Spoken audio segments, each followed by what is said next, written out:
Alrighty. Hello, everyone who has come along as part of LunarCon2021. It's good to see all the people who have turned up so far. I'm very excited to be here, talk about some music. I love me some music. Right now what's playing is a track called Ink Along Dry from the Great Google Library. It's a very good piece of music in the game. I'm sure we've all heard it way too many times.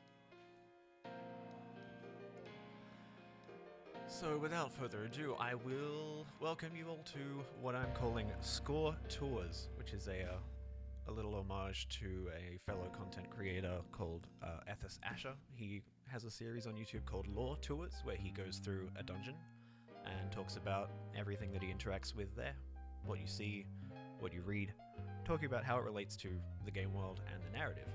And I figured, hey, let's take this similar approach, but focus it in on listening to the music that goes along with these dungeons. And so that's what we're going to be doing today. This was a triumph.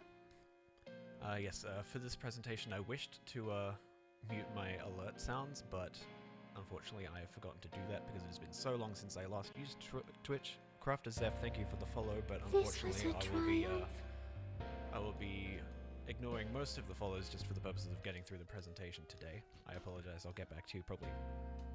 Well, once we're sort of wrapping things up, I'll try and do a bulk thank to just everyone who chooses to come along.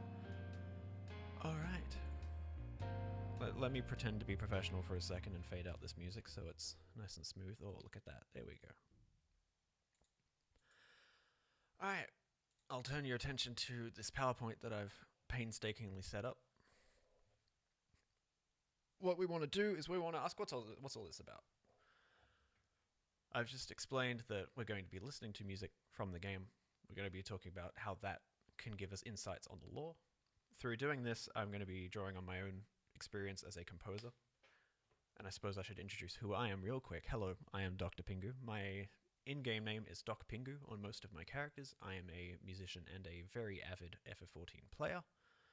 And I feel that that nice little combination allows me to have a bit of a chat with you guys today about all this stuff. Now, you think I'm a little quiet? Okay, I can do my best to be a little louder. Hopefully that's a little bit better. I'm just trying not to pick up too much ambient sound in my room. Hopefully that'll do well, but yeah, feel free to let me know if things improve or get worse. I'll just try and keep talking. Alright, so something I do want to get out of the way real quick. This is a music theory chat we're sort of doing. However, music theory is not needed at all for you guys to understand what I'm talking about today. I'm trying to present this in a way that allows you to figure out what you can listen to when you're listening to a piece of dungeon music without needing to know the little details of like, oh, this is what this is what that is. And the reason I do this is because I want to say, you guys can do this as well. Next time you're running a dungeon, running a trial, doing something, you can take a listen to the music and be like, hey, what is this trying to tell me? And you don't need to know what things are called. You don't need to know what an F sharp minor sus2 chord is, or how it relates to an F minor sus2 chord. But you can get feels. You can get the vibe, if you know what I'm saying. Okay. So, to clarify, we're going to be taking a look at specifically the track Shadows Withal from Academia Anida. This is the transcription that I've got up here. This was a triumph. And the reason I've chosen this is because it gives us a very clear look at a very isolated case of what we're going to be doing today. I could have chosen something else that's sort of in the same realm as this. There's 'Neath Dark Waters, there's To the Edge, but because a lot of those tracks share thematic material, it can kind of convolute the process, and I want to sort of provide a bit more of a concise idea for that. And speaking of which, I'd like to move on to a real quick spoiler warning, because we're talking about something that's... So, Academia Anida is a dungeon right at the end of Shadowbringers, the latest expansion. We're going to be talking about lore information that's relevant to the game up to and including patch 5.3. So if you wish to be safe experience the narrative first, and make sure that you're caught up before watching this. I will be putting this up on my YouTube channel as a VOD. It will also exist here on Twitch for the time being, so you're more than welcome to come back to this talk later. But without further ado, I want to do a quick little introduction to myself as a composer, just so you know where I'm coming from. I have been writing music since 2016, and I primarily use live theatre as my medium. And while that may differ from writing music specifically for video games, the same ideas that are used when writing music with sort of a narrative intent is appropriate between not just theatre or video games, but also film and those ideas as well. Well, my background as an FF14 player, I think, is also an important detail, because we're here. This is a celebration of FF14 as a whole, and so I would like to just point that out. I started in patch 3.58, I believe, which was about, for me personally, about a week before Stormblood launched, which was very fun. I played a combination of Bard and Machinist at the time, and then I stumbled into healing, had a very good time with that. When Shadowbringers rocked around, I found myself really drawn to Dancer, and I played that for a bit before going back to healing and then picking up Scholar, and as a result of all of this healing I've been doing, I'm very excited to be some kind of weird anime Jedi person when Sage releases. Here's a quick outline of how today's going to go, basically. We're going to be taking a look at this transcription that I've made of the piece, Shadows Withal from Academia Oneida. And just in order to do that, my notation software enables playback, so you guys don't need to know the music theory side of it. Like, you'll be able to hear it back as it's played and be able to verify how close it is, because we'll be pulling that up a few times to make reference to specific sections. And then after we've done that, we're going to head into the dungeon itself in Explorer mode. We're going to take a look around. We're going to hear the music as it's presented in the dungeon, and we're going to look at how that music relates to the context of the dungeon from what I've labeled as 3 levels at which you can look at the piece. So you've got primary, secondary, and tertiary, and this is all to do with the amount of tinfoil that you need on your hat in order to sort of omega brain some of these lore conclusions. Because what this is going to boil down to, essentially, is I am your high school English teacher, and I am helping explain that, oh, maybe the curtains are blue in this novel because it represents some dude's depression. And then you're like, maybe the curtains were blue. And it's like, maybe that was the case. However, it's fun to think about it. And it often leads to fun perspectives. And that's how we're sort of going to do this today. So, we're going to switch to game capture real quick. Ugh, and I need to press a whole bunch of buttons in order for that to work, but hopefully I won't dilly-dally too long. I could have been a bright spark and decided to put some music over this. I'm now thinking of that now. Oh look, the world is full. This is amazing. The game is ever popular. I'm very excited the fact that this game is very, very, very popular, and it's growing in popularity. So many people are coming in to take a look at it, which is very exciting. However, it does have the caveat of there is a queue to get into the worlds. However, I am 26 in queue. It will not take long for me to get in. However, I should have foreseen that I would need to fill for time.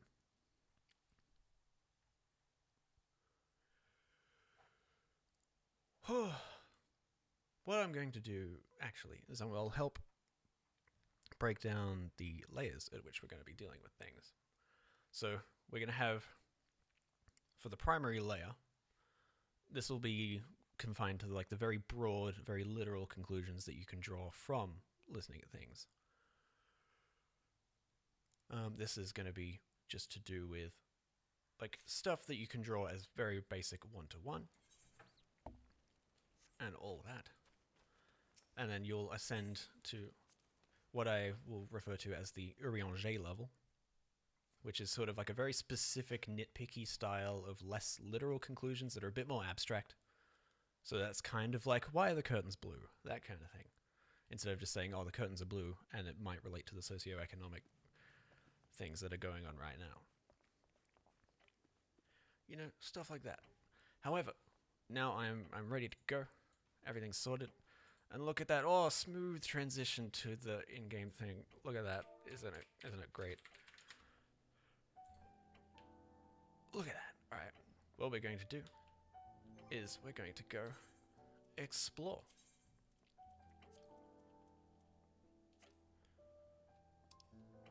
Actually, wait. Before we do that, I'm a silly Billy. What we're going to do is going to pull up my transcription, like I said I would in the outline. This is all about planning, folks. Great. Alright, thankfully this should play quite directly. This is the transcription I made. I did it myself just listening to the track, but then I also cross-referenced it with another transcription that exists on YouTube. If you are around on YouTube, feel free to take a look at them. Alright, without further ado, I'm going to apologize for this drum part of the transcription. I'm really bad at transcribing rhythm.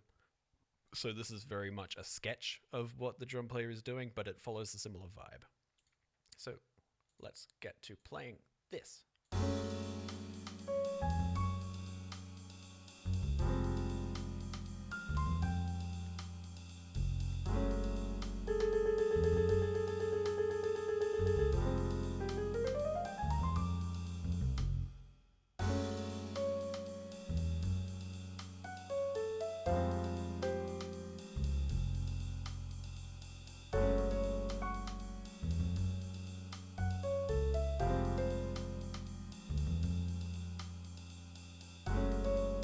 I don't know about you guys, but I listen to this and my blood pressure just lowers. It's great.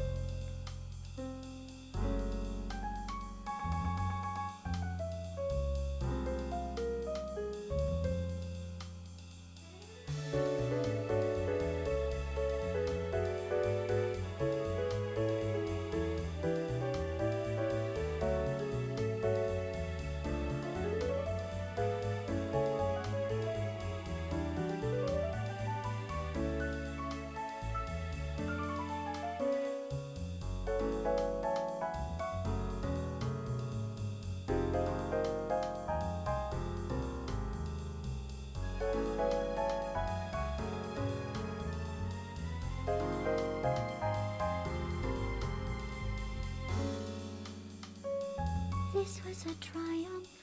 Alright, and then from that point, the piece loops. So there you go. That's my way of just establishing that, yes, this material that we're drawing from, it does resemble what we're going to be listening to in the game. This was a triumph. So, now we're actually going to go do that thing.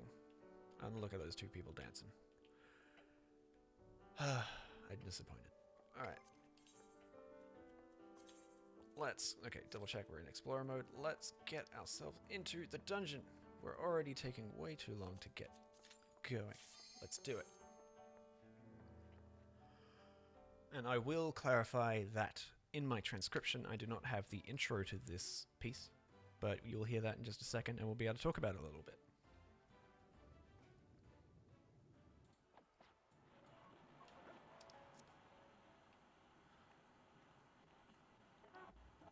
I really love the way that this piece starts. It's like this wireless. You're like, wait, they use radios in this society? And it takes just a second, a little bit of chatter. A little bit of elements you'll hear later in the piece just coming in, and then it just launches straight in. And then we're jamming. We're jamming. Alright. Because we're very small in this world, I have figured out that in order to make things to scale, we just gotta hop on the big boy. I'm just gonna take a walk around. Ignore the bodies. But here we have a nice little lecture hall. I like it. It's great. And here, I think we can talk about the first couple of things we hear in the music. So, let's see, what do I want to talk about first? Okay. I'm consulting my notes, and we've got some general ideas we can establish about the choice in genre, the sound design and the instrumentation choices and how that relates to the society that we're in with this particular dungeon. And it's pretty good. So you listen to this and you're like, hey, I'm no simpleton, this is jazz. And you're like, yes, that's jazz. It's very nice jazz. How do we know that it's jazz? Well, there's a lot of elements that we hear. So specifically, in this specific section that we were just listening to, you've got what's known as a 2-5-1 turnaround at the end of the chord progression, which is, it's very classic jazz. There's a whole bunch of pieces of music that are based around entirely that type of chord progression. So that's, I've got my piano over here. I've got those specific 3 chords. It's a 2-5-1. So you're using the 2 chord, the 5 chord, and then resolving that to the 1. And there's a piece of music called Autumn Leaves, which is a jazz standard. And that's entirely based around 2-5-1s. You've got it started off with the 2-5-1.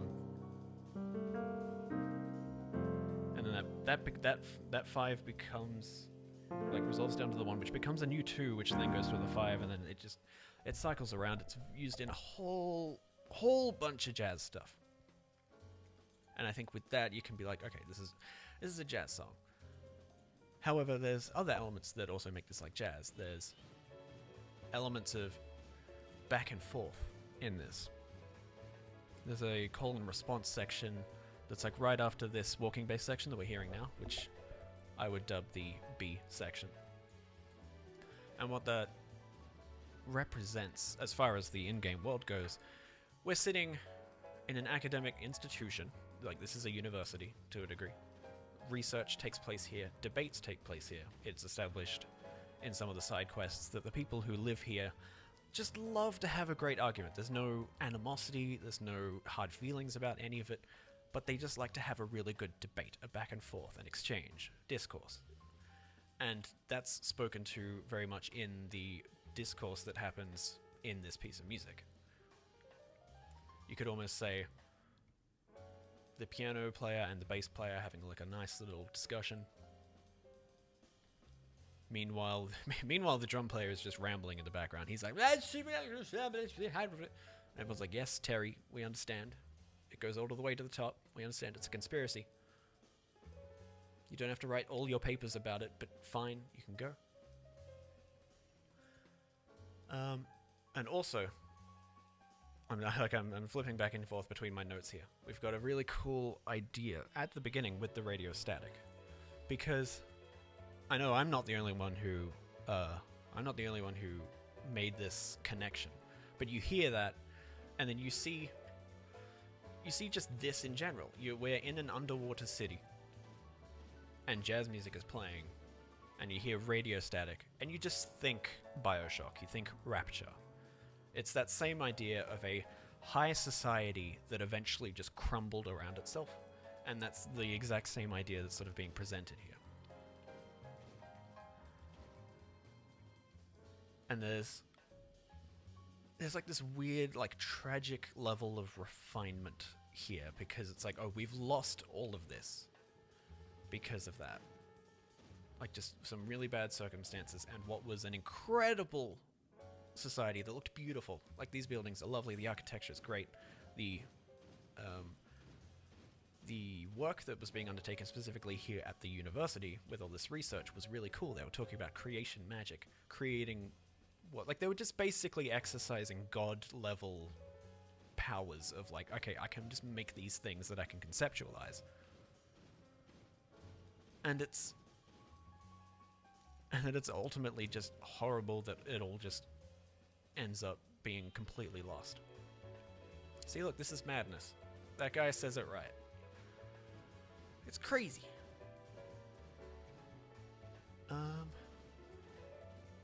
Okay, so I want to point out the debate as it happens, because we're approaching that section in the music, if you can hear it. So here you've got a phrase, the piano player. He jumps forward, then the bass player. He replies, then back to the piano player. Then the jazz player, then the bass player. Then the piano player. Then the bass player. There's a back and forth and exchange, and it's great. And that sort of very much sells an academic environment, where You're presenting ideas to your colleagues, and they're not necessarily trying to like slip you up or make you look bad. They're just trying to make sure that your foundation is rock solid with what you've decided to research. And then from here, we're going to move into stuff that's a lot less literal. So, this is an entire bit that I forgot to do. But we started off with the Kryl in the tinfoil hat. That was everything that we just discussed. Kryl wearing the tinfoil. She's making her decisions. However, we've now ascended. We are Urianger with a tinfoil hat. And so one thing I want to talk about here is how the contour of the melody contrasts with the harmonic progression. And for this, because I just spouted a whole bunch of words at you, I want to make this a bit more understandable. What I'm talking about here is more representative in this section here. So here you notice in these specific two bars, we've got these two chords that we're moving between as far as harmonic content goes. You've got this F sharp minor, and it moves down to the F minor. And then it's jumping back and forth between those. And so that's a descent overall. You're going from A to B. That's a descent. However, in the melody here, you've got like you're starting off in this certain environment. Everything's descending except the melody.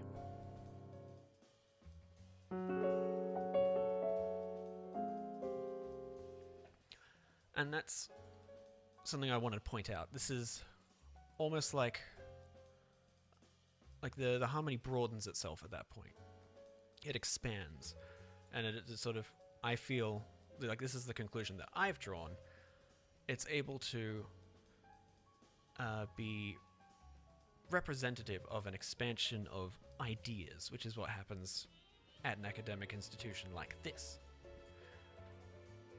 Like you're constantly seeking to learn more, broaden your horizons, and understand where others are coming from. And that relates very much to what this place is all about. But then I feel it also relates to how Shadowbringers as an expansion works. And so it kind of expands to encompass the narrative here, if you try to take down this side of things. Because what I want to sort of convey is Shadowbringers as a whole comes down to learning more about those who oppose you, not so that you can feel like they've done nothing wrong, but that you can at least understand where they're coming from.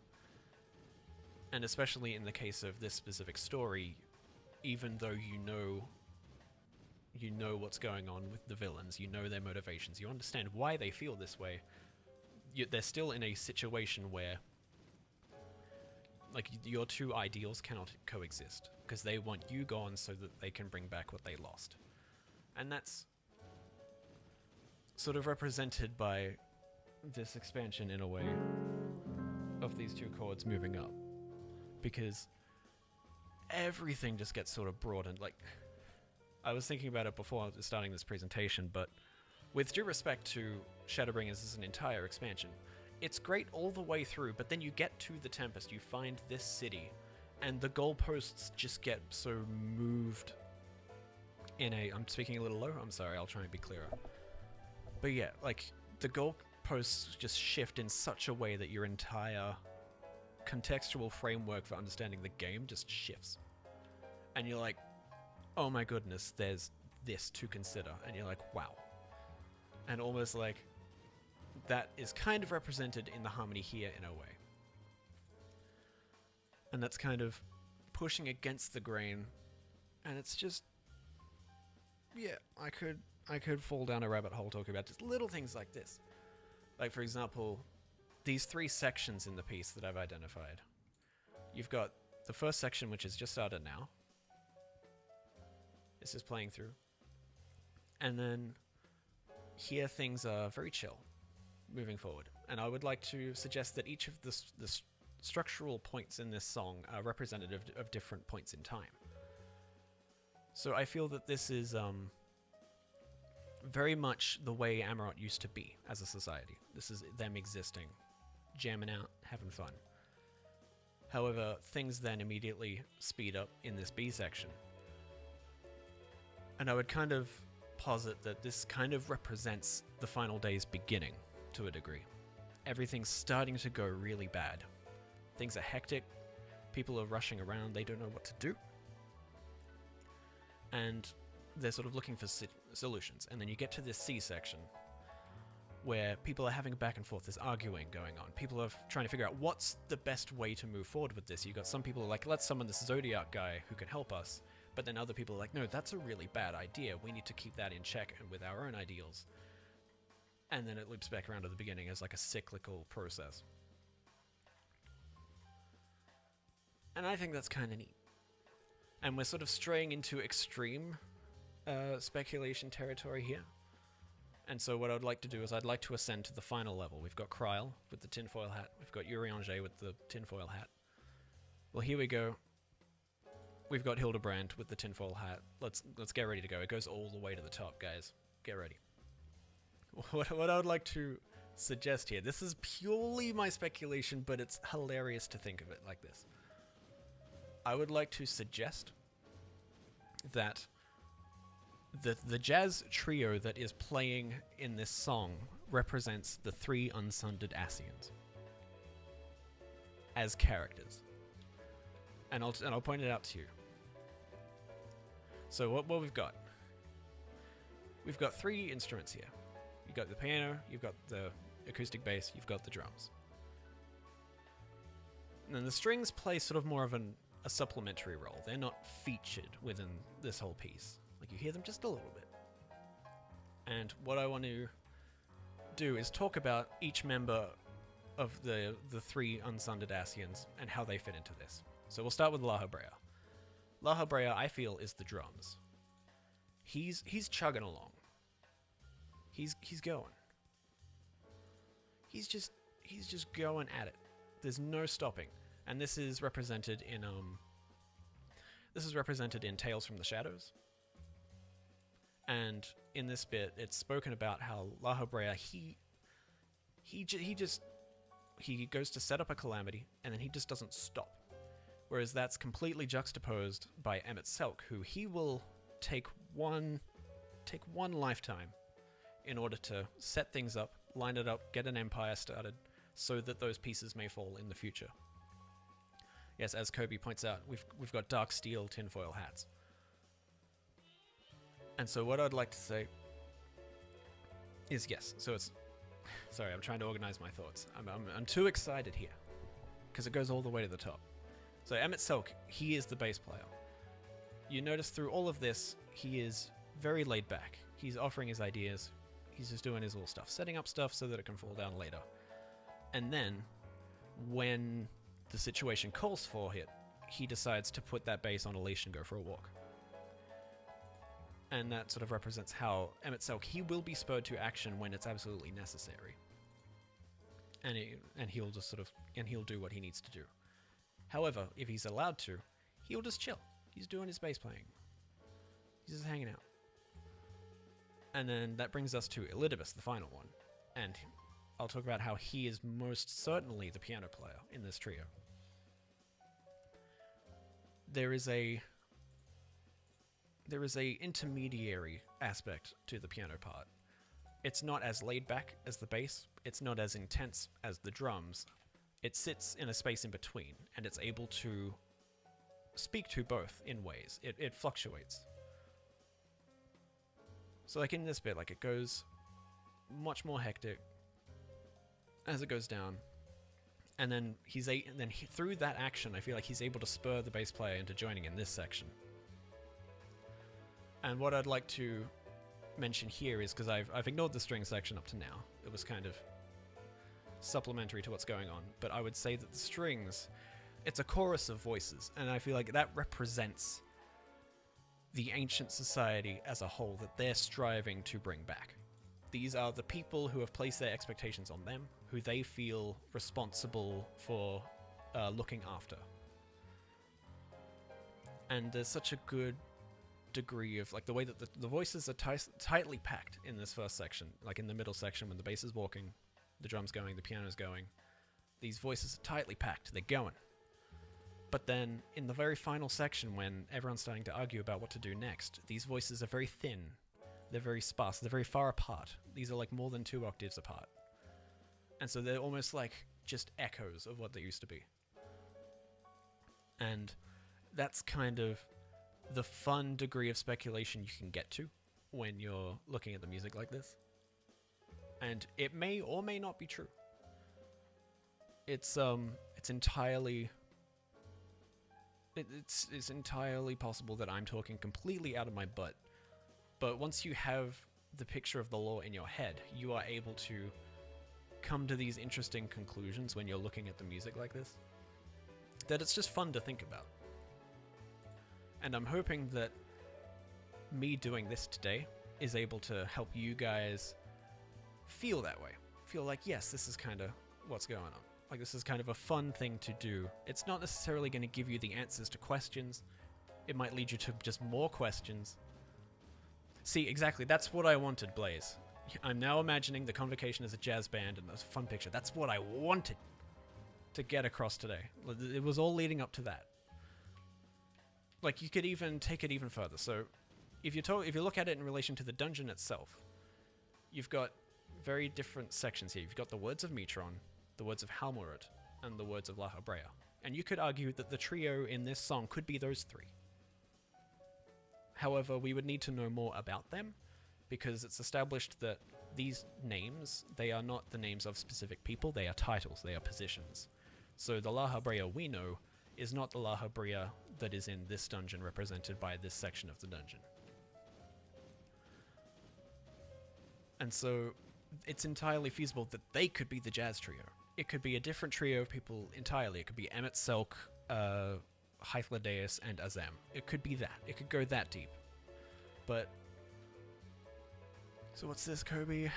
Got in a little late, so it might not have been covered, but this is a recomposition of shadows without the Ascian theme. Yes. And so it relates very much to the Ascians themselves. I personally actually didn't cover that, so thank you for pointing that out. That did occur to me, but it didn't. I just didn't say it. And I am running low on time. Like I've gone over a little bit, so we might call it there for this specific section. But I'd like to thank you guys for coming along on that little journey. It's a fun rabbit hole to dive down. I'm actually going to transition real quick back to the PowerPoint that I had. Where's the PowerPoint gone? Did I close it? I'm a fool for closing the PowerPoint. I have a very important slide to finish with. And it's important because it's a thank you to everybody. It's a thank you to you guys for watching. It is a thank you to the LunarCon staff for helping organize this entire event. I've been having a blast here, and I've been very excited to contribute. I would like to thank Masayoshi Soken. We all know Soken. He is a legend. He is an inspiration.